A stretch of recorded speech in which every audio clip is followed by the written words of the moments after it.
Assalamualaikum warahmatullahi wabarakatuh. Ashamar kafuni akam jirtan dhaggeeffattoonni YouTube channelii Soof Maraan. Bakkuma jirtanitti nageenyi kan koo kan jaalalaa fi kan kabajaa isinirra qabachaa. Har'a viidiyoo kana keessatti kan ilaallu hojii onlaayinii sobaa kan feek ta'e kan sirriin ta'in akkaataa ittiin irraa of eeguu qabdan isiniin dhaqqaba. Hojiin onlaayinii sobaa isiniin jedhe kunis egaa invest gochuudhaan investimentiidhaan kan argamudha. Qarshii 100 invest yoo gootan Profiti persentii hagana ni argattan ji'a tokko keessatti hangana levelii haganarraa kaastanii levelii akkuma guddifattaniin hangana argachuu dandeessan jedhameeti yeroo baay'ee irraa haasa'amu hojiiwwan onlaayinii garaagaraa dhagayaatiin jira argaas jira. So yeroo baay'ee nagaafattan karaa keessaatiin hojiin onlaayinii invest irratti goonee qarshii 10,000 qarshii 50,000 100,100 200,000 300,000 akkuma dandeettii keessaniitiin qarshii 5,000 invest goonee qarshii hammana irraa argachuu dandeenyu kunniin hangam dhugaadha kan jedhu gaafii namoota baay'eeti yeroo dheeraadhaaf irratti hin hojjenne. So har'a viidiyoo kana keessatti waa'ee kana bal'inaan ni ilaalla. Hojii onlaayinii kamiyyuu hojjechuu keessaniin duratti hojiin onlaayinii investimentii gaafatu yookaan immoo invest irra gootanii qarshii baastanii keessa keessanii irratti hojjetan hojii akkamiiti kan jedhu har'a ni ilaalla jechuudha. So addunyaan kun addunyaa sobaa erga taate bubbulteetiin jirti. Yeroo baay'ee YouTube channelii kana irratti viidiyoowwan ani isiniif gadhiisu persentii 100 investimentii tokko kan isin gaafatu miti. Hojiin ani isiniif gadhiisu hundi isaaniitii investimentii tokko isin gaafatu. Qarshii isin baastan keessa keessanii baastan tokkollee kan isin gaafatu hin jiru. Free kan ta'edha online irratti jechuudha. Taaskiiwwan adda addaa kennuudhaan, sarvisii adda addaa kennuudhaan qarshii keessa waliin sassaabachuu karaa ittiin dandeessan. Karaa ittiin qarshii kanneen ittiin argachuu dandeessanidha kan isiniin dhaqqabaatiin ture. Har'a immoo baay'een keessan ni gaafattan.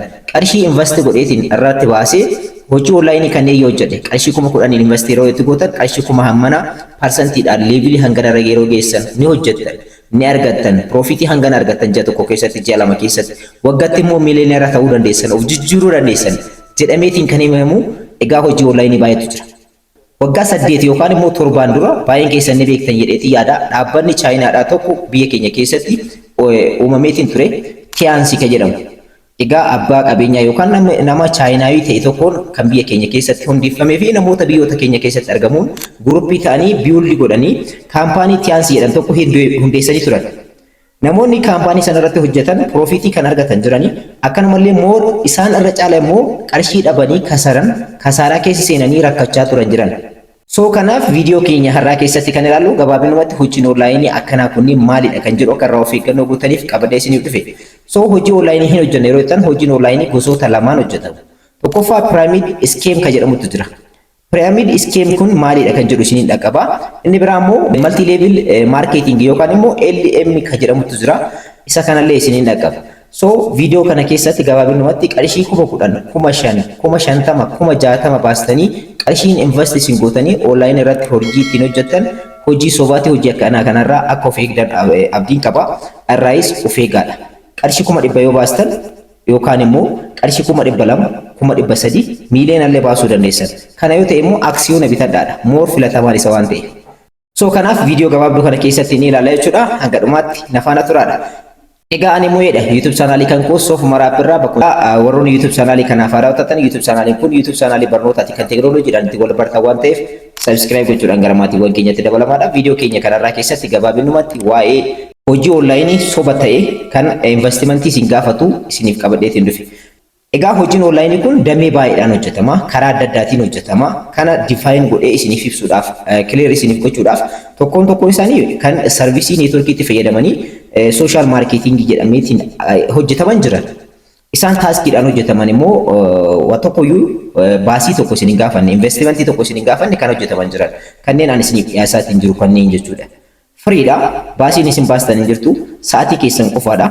Wanti isin gaafatu taaskiiwwan hojjechuudha. Kanaan alatti investimentii tokko yookaan immoo qarshiin baastaniitiin itti galchitan yookaan immoo qarshiin baastaniitiin isin ittiin hojjettan tokkollee hin jiru firiidha jechuudha.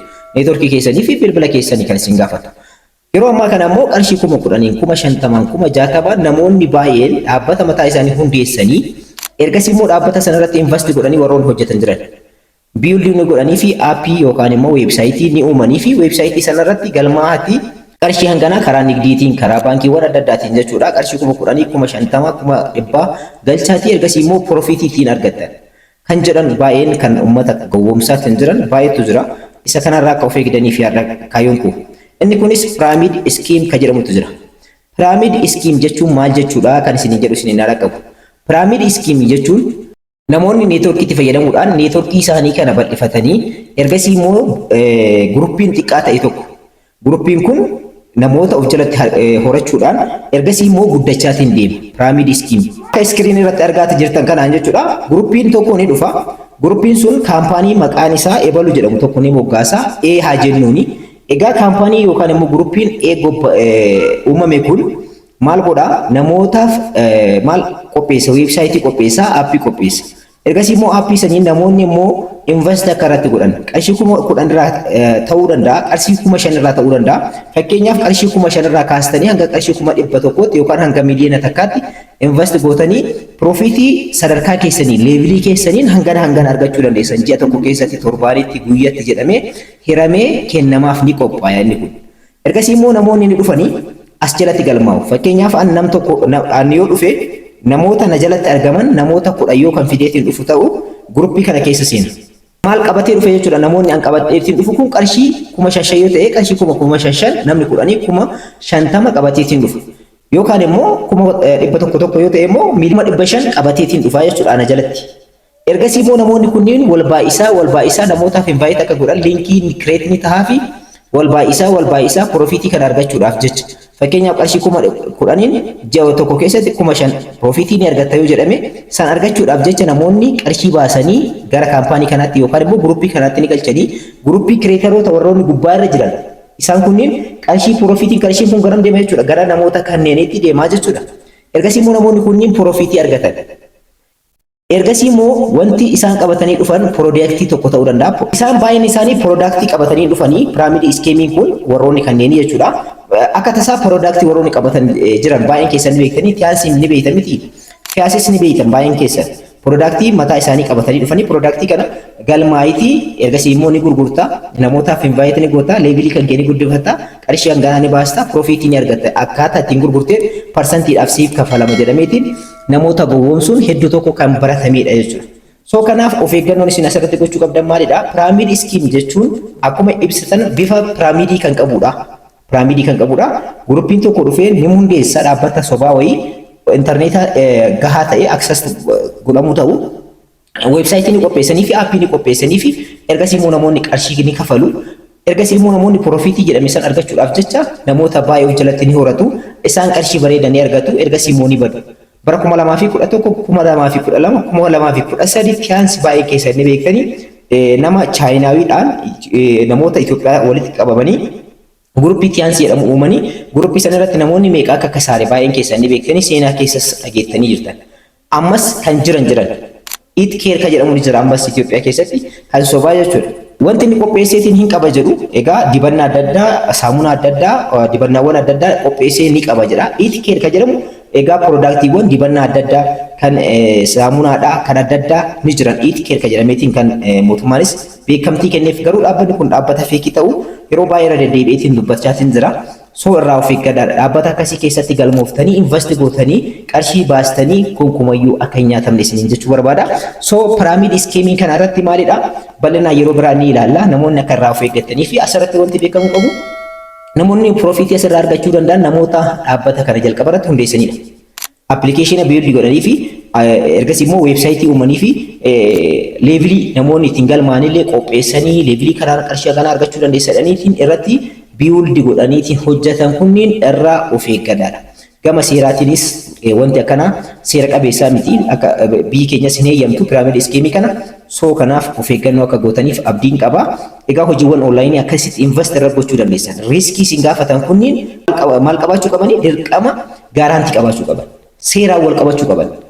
Hojiiwwan akkasiin hojjetan seera qabeessa ta'uu qabaa jechuudha. So kanaaf akka of eeggannoo gootanii fi kan isiniif qabadhee dhufe hojiiwwan onlaayinii immoo taaskiidhaan hojjetan jiran kan akka kan kootti YouTube chaanaanii kanneen irratti kan maxxansu hojiiwwan onlaayinii baay'eetu jira. Miipaas fudhachuu dandeessan, Xmii fudhachuu dandeessan, Jooyoo fudhachuu dandeessan. Isaan kunniin taaskii isin gaafatan neetworkiidhaa kan isin gaafatan bilbilaa kan isin gaafatan teessanii hojjechuu dandeessan. So hojiiwwan onlaayinii akkanaa kanneen hojjedhaadha. Hojiiwwan onlaayinii invest irra gootanii hojjetan bal'inaan waa'ee kanaa barnoota bal'aa define kan ta'e isiniif qabadhee dhufa.